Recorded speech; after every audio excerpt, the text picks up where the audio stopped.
ಎಲ್ಲರಿಗೂ ನಮಸ್ಕಾರ.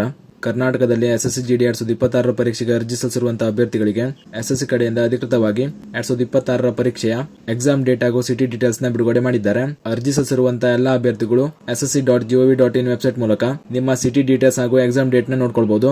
Exam date ಹಾಗೂ ಸಿಟಿ ಡೀಟೇಲ್ಸ್ ನ ಯಾವ ರೀತಿ ನೋಡ್ಕೊಳ್ಬೇಕು ಅಂದ್ರೆ, ನೀವು ನಿಮ್ಮ ಮೊಬೈಲ್ ನಲ್ಲಿ ಯಾವುದೇ ಬ್ರೌಸರ್ ನ ಓಪನ್ ಮಾಡ್ಕೊಂಡು ssc.gov.in ಅಂತ ಸರ್ಚ್ ಮಾಡಿ ಸ್ಕ್ರೀನ್ ಮೇಲೆ ಕಾಣ್ತಾ ಇರೋ ಹಾಗೆ ಈ ವೆಬ್ಸೈಟ್ ನ ಓಪನ್ ಮಾಡ್ಕೊಳ್ಳಿ. ಓಪನ್ ಆದ್ಮೇಲೆ ಇಲ್ಲಿ ಮೇಲ್ಗಡೆ ಲಾಗಿನ್ ಅಂತ ಒಂದು ಆಪ್ಷನ್ ಇರುತ್ತೆ, ಅದರ ಮೇಲೆ ಕ್ಲಿಕ್ ಮಾಡಿ. ಕ್ಲಿಕ್ ಮಾಡಿದ್ಮೇಲೆ ಈ ತರ ಇನ್ನೊಂದು ಪೇಜ್ ಓಪನ್ ಆಗಿ ಬರುತ್ತೆ.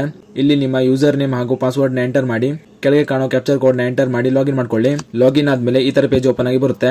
ನೀವು ಸ್ಕ್ರೀನ್ ಮೇಲೆ ಕಾಣ್ತಾ ಇರೋ ಹಾಗೆ ಇಲ್ಲಿ ಅಡ್ಮಿಷನ್ ಸರ್ಟಿಫಿಕೇಟ್ ಅಂತ ಇರೋ ಆಪ್ಷನ್ ಮೇಲೆ ಕ್ಲಿಕ್ ಮಾಡ್ಕೊಳ್ಳಿ. ಕ್ಲಿಕ್ ಮಾಡಿದ್ಮೇಲೆ ಈ ತರ ಇನ್ನೊಂದು ಪೇಜ್ ಓಪನ್ ಆಗಿ ಬರುತ್ತೆ. ಇಲ್ಲಿ ಎಕ್ಸಾಮಿನೇಷನ್ ಅಂತ ಇರೋ ಜಾಗದಲ್ಲಿ ಎಸ್ಎಸ್ಸಿ ಜಿಡಿ 2026 ಈ ಆಪ್ಷನ್ ನ ಸೆಲೆಕ್ಟ್ ಮಾಡಿ. ನಂತರ ಎಕ್ಸಾಮಿನೇಷನ್ ಇಯರ್ ನ 2026 ಅಂತ ಸೆಲೆಕ್ಟ್ ಮಾಡಿ ಹಾಗೂ ಚೆಕ್ ಸ್ಟೇಟಸ್ ಮೇಲೆ ಕ್ಲಿಕ್ ಮಾಡ್ಕೊಳ್ಳಿ. ಹೀಗೆ ಚೆಕ್ ಸ್ಟೇಟಸ್ ಮೇಲೆ ಕ್ಲಿಕ್ ಮಾಡಿದ್ಮೇಲೆ ಈ ತರ ನಿಮ್ಮ ಡೀಟೇಲ್ಸ್ ಗಳು ಓಪನ್ ಆಗಿ ಬರುತ್ತೆ. ಇಲ್ಲಿ ಕೆಳಗಡೆ ಎಕ್ಸಾಮಿನೇಷನ್ ಡೇಟ್ ಹಾಗೂ ಎಕ್ಸಾಮ್ ಸಿಟಿ ಡೀಟೇಲ್ಸ್ ನ ನೀಡಲಾಗಿರುತ್ತದೆ ಹಾಗೂ ನಿಮ್ಮ ಅಪ್ಲಿಕೇಶನ್ ಸ್ಟೇಟಸ್ ಕೂಡ ನೀಡಲಾಗಿರುತ್ತದೆ. ಈ ರೀತಿ ನೀವು ಈಸಿಯಾಗಿ ನಿಮ್ಮ ಎಕ್ಸಾಮ್ ಡೇಟ್ ನ ನೋಡ್ಕೊಳ್ಬಹುದು. ಈ ಮಾಹಿತಿಯನ್ನು ಎಸ್ಎಸ್ಸಿ ಜಿಡಿ 2026 ಪರೀಕ್ಷೆಗೆ ಅರ್ಜಿ ಸಲ್ಲಿಸಿರುವಂತಹ ನಿಮ್ಮ ಸ್ನೇಹಿತರಿಗೆ ಶೇರ್ ಮಾಡಿ, ಅವರು ಕೂಡ ತಿಳಿಸಿ. ಹಾಗೂ ಇದೇ ರೀತಿ ಈ ನೇಮಕಾತಿಗೆ ಸಂಬಂಧಿಸಿದಂತೆ ಮುಂಬರುವಂತಹ ಮಾಹಿತಿಗಳಿಗಾಗಿ ಚಾನಲ್ ನ ಸಬ್ಸ್ಕ್ರೈಬ್ ಮಾಡಿ ಅಂತ ಹೇಳ್ತಾ ಈ ವಿಡಿಯೋನ ಇಲ್ಲಿಗೆ ಮುಗಿಸ್ತಾ ಇದ್ದೀನಿ. ಧನ್ಯವಾದಗಳು.